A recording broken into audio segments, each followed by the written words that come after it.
Serbas, explica pra nós por que que as pessoas gastam tanto dinheiro com coisas que elas não precisam. Isso é uma coisa que me causa bastante curiosidade. Eu não entendo, assim, às vezes, né? Às vezes eu pergunto, por que tu comprou isso, né? Eu sou uma pessoa pouco consumista. Sim.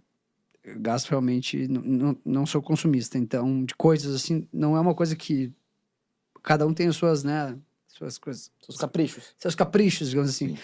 Mas por que as pessoas gastam tanto dinheiro com coisas que elas não precisam? Bom, vamos lá. Você é gaúcho, como eu. É, de que cidade? Porto Alegre. Não, eu nasci em Lajeado, mas eu sou de Lajeado. Porto Tá, Alegre. então, lá no alto da serra, né? Então, a questão é, a influência europeia muda bastante o comportamento. Falar de você ser ou não consumista tem a ver com o que importa para as pessoas que estão em volta de você. Brasileiro, povo pobre, povo que sempre dependeu muito do governo, e não é o governo atual, nem o anterior, nem o anterior do anterior, 525 anos que é assim. É um povo pobre, durante a maior parte do tempo extremamente explorado, no restante do tempo explorado sem perceber, né, dependendo do governo. Nas últimas 7, 8 décadas de Brasil, houve um nível de prosperidade sem precedentes. Então, o Brasil, que era predominantemente rural, terra da cana, do café, das culturas voltadas à terra, se tornou um país predominantemente urbano. Talvez seja pecado falar isso, porque o que carrega o Brasil nas costas é o agronegócio, mas cresceram muito as cidades. E nesse crescimento, a gente não tem a referência do que é conforto, do que é qualidade de vida, o que falta para a nossa vida. Então, os pais normalmente deixam bem claro para os filhos o que está faltando. O que está faltando? Para uma geração faltou casa. Quando você criou o financiamento, já não faltava a casa, mas faltava o carro. Então, a cada geração, existem símbolos de riqueza que vão se traduzir em status, que quando você adquire, você está provando para a família que você deu certo. Então, o jovem começou a fazer um trabalho lá que é sei lá, o pequeno aprendiz, lá, o jovem aprendiz, né? Então, ele ganha metade do salário mínimo. Mas se ele já pode comprar um telefone celular, se ele chegar com o celular em casa, vai ter um monte de tapinha nas costas. Pô, filhão, tá dando certo, não sei o quê. E vai ser assim quando ele ganhar o primeiro salário completo dele, que ele vai comprar um tênis bacana, uma roupa um pouco melhor. E quando ele começar a ganhar um salário um pouco mais robusto, ele quer financiar um carro, mesmo que usado. Então, o que a gente compra é uma prova de que nós demos certo. Soma isso a uma ingenuidade gigantesca em termos de educação financeira. Não quero vender meu peixe e falar que tem que ter educação financeira na escola, até porque já tem educação financeira nas escolas, só que a gente está numa transição, que quem ensina não teve quando era criança, os professores não tiveram educação financeira. Passada a transição, a gente vai ter educação financeira. A gente já se surpreende com a molecada que está pensando mais em independência financeira do que financiar a casa. Mas educação financeira ainda é incipiente. Combina essa educação financeira com um nível de prosperidade crescente, com falta de visão de longo prazo. Acho que mais do que educação financeira, o que falta nas escolas é estratégia. É a pessoa se imaginar lá na frente e falar, pô, eu quero empreender um negócio, quero comprar uma franquia, eu quero viver de renda com uma carteira de ações. Não é, vou comprar ações. Cara, peraí, o que fez a pessoa que vive de renda? Quais são os passos? Quais conhecimentos adquirir?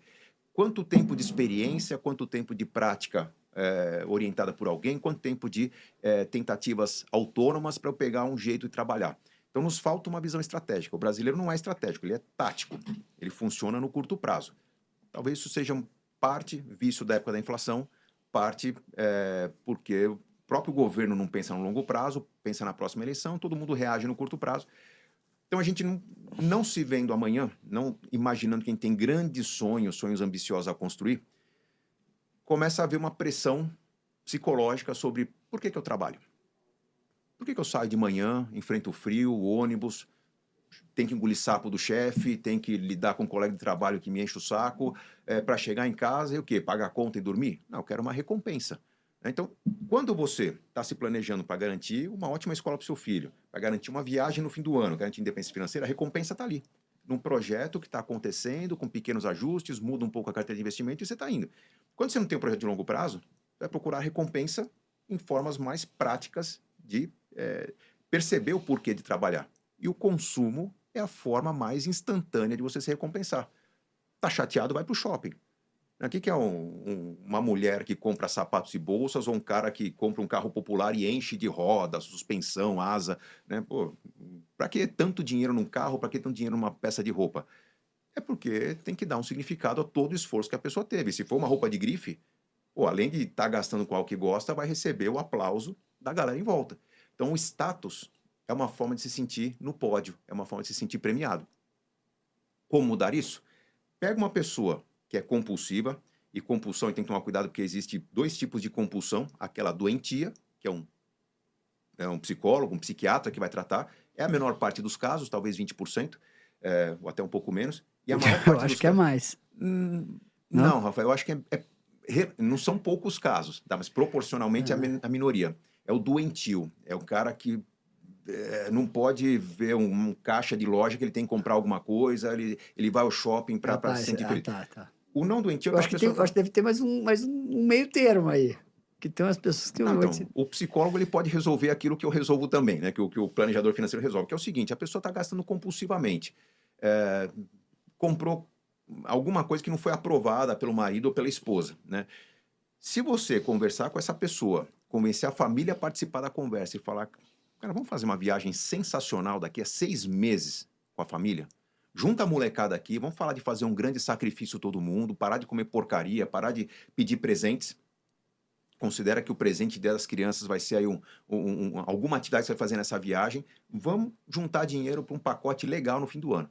Quando a pessoa vê mês a mês aquele pacote evoluindo, ela vai para o shopping, vai olhar para a vitrine, vai ter vontade de comprar uma coisa e fala, mas peraí, se eu comprar isso aqui, não vai funcionar a nossa viagem.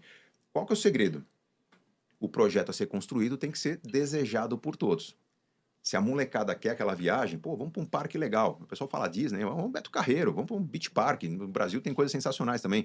Mas se a criançada quer, se pedir para economizar, você vai ver luzes apagadas na casa o tempo todo. Não, está economizando, te deixou de comer porcaria. Porque elas querem. Se não quiserem, aí você vai ver uma resistência muito grande ao processo de dar as mãos e tentar realizar um plano. Então nos falta isso. Vamos fazer algo que só aconteça daqui a alguns meses. Porque a gente está lidando com um curto prazo. Quer um outro exemplo legal? Muita gente quebrada no Brasil, 4 em cada 5 brasileiros. O que leva a pessoa a quebrar? Será que ela não sabe consumir? Não, ela tem uma visão de curto prazo em que ela, em algum momento, recebeu um aumento de salário, o salário dela foi de 2 mil para 3 mil, ufa, que alívio, e ela vai mudar o estilo de vida. Agora eu posso alugar uma casa melhor. Pode? Pode. Agora eu posso trocar meu carro que não para de quebrar por um carrinho popular, uma moto mais nova que não dá problema. E a pessoa escolhe o estilo de vida. Então ela vai ter muito cuidado, ela não quer repetir o erro. Toma cuidado para escolher o meio de transporte, onde vai morar, se vai ter ou não vai ter plano de saúde, onde o filho vai estudar, escola privada, não é, se é escola pública, complementa com o professor um reforço, alguma coisa. A pessoa toma cuidado. E aparentemente as contas fecham, porque houve um planejamento básico ali. Começa o ano, a pessoa quebra. Por quê? Porque o carnaval não está no planejamento. Passou o carnaval, é bloquinho, é abadá, ou se não gosta de bagunça, reuniu a família em casa, põe uma carninha na churrasqueira para fazer, pronto, aquilo não estava nos planos. Então, fevereiro é um mês que bagunçou por causa do carnaval. Março bagunçou por causa da Páscoa, aí depois tem dia das mães, tem dia dos namorados. Vão acontecendo efeitos ao longo do ano, que a pessoa sempre tem uma desculpa para falar, pô, é que esse mês foi difícil. Desculpa comum que as pessoas têm. Setembro é o mês que todo mundo faz aniversário na família. Pô, mas você não sabia? Não aconteceu ano passado? Por quê? Como o brasileiro tem visão de curto prazo, ele não faz o planejamento anual. Qualquer aplicativo de finanças que você selecionar, baixar no seu telefone, é quanto você gastou no mês, quanto vai gastar no mês seguinte. Você não enxerga quanto você gastou a cada mês no ano passado, sua sazonalidade, que mês foi bom, que mês foi ruim. Profissionais liberais têm muita dificuldade de planejar, porque não existe um aplicativo fácil de acessar que você enxergue que mês que você ganhou mais, que mês ganhou menos. Tem que ter uma boa contabilidade, tem que saber se dedicar àquilo. Então, por não ter a visão anual, você toma decisões mensais. Decisões mensais são incompatíveis com uma vida interessante. E o brasileiro tem estímulos culturais, de marketing. Todo mundo vai para a festa no carnaval, todo mundo vai para a peregrinação no 12 de outubro, todo mundo vai celebrar o Natal, que é da caixinha, o coração está mais quente. São práticas culturais que quebram os brasileiros, porque o brasileiro não se preparou para um mês de pico de consumo. Então, isso faz com que todo mundo se divide por essa visão de curto prazo. Ô, Serbaz, a gente está vendo aí alguns indicadores econômicos e financeiros muito preocupantes no Brasil, né? Endividamento muito alto, taxa de juros muito alta, recuperações judiciais, né? Pedido de falência das empresas. Tu olha para esse cenário e vê um futuro com otimismo assim para o Brasil? Como é que tu vê a economia do Brasil assim? Porque a gente também vê em diversos momentos, puto, o dólar sobe a 6,10, é todo mundo na internet falando, comprem dólar, né? Aquela coisa, porque agora vai tudo pro beleléu, comprem dólar no 6,10, aí depois volta para 5,70, né? Então a gente vê muito essa coisa, a fé no Brasil, ela tem meio, parece um negócio meio cíclico, né? Como é que tu vê desse momento, assim, e o que tu vê para frente no Brasil? Tomar cuidado com comprar dólar também no cenário que a gente está vivendo lá fora, né? Então, bom, o Brasil sempre foi, sempre vai ser o país do futuro, né? Porque a gente depende menos de outros países para tocar o nosso negócio. Todo mundo fala, nossa, mas o governo de esquerda, nós vamos virar uma Venezuela. Pô, a Venezuela depende só do petróleo. Tudo bem que é o maior produtor do mundo, mas só depende do petróleo. O Brasil tem minério, tem agronegócio, tem indústria, tem turismo, ineficiência em todos os setores, mas o Brasil ele é muito mais complexo do que países que sucumbiram a governos, sucumbiram a crises políticas. Então, nós somos potencialmente muito fortes. É um país ainda pouco desenvolvido, potencialmente tem muito a desenvolver para o interior. Né? Você vê o que é o Centro-Oeste hoje, o que era há 20 anos atrás, você vê a curva de evolução é impressionante. E você viaja para as boas cidades do Centro-Oeste, você fala, pô, é bom viver aqui? Não. Falta uma academia, um personal, falta farmácias mais completas, falta turismo, falta teatro, falta cinema, falta um monte de coisa. Então, pô, quando você fala que falta, aquilo não é um problema, aquilo é uma oportunidade. Né? Então, o Brasil ele ainda tem muito a ser desenvolvido. Eu acho que a gente está falando menos do que deveria sobre o que deve ser feito, a gente está lamentando muito o que foi feito de errado. Tem muito come quieto chegando, né? O quanto que chineses já estão participando do Brasil, seja vendendo automóvel, seja montando as indústrias de celulose, seja dominando o agronegócio, então estão chegando. Não é porque eles são agressivos, estão avançando, é porque a gente está muito parado, a gente está com a guarda baixa. A gente não sabe explorar o que a gente tem. Então, considere que potencial é gigante. Considere que nós somos incapazes até de entrar em conflito. Estou pondo como algo negativo, porque parece que é uma qualidade. O Brasil não entra em guerra. A gente não consegue se meter em guerra, né? A gente não tem nem estrutura militar para mexer no quintal do outro. Deixa a gente cuidar do nosso aqui, que tá bom. Então, você quer nem cuidar das nossas fronteiras, né?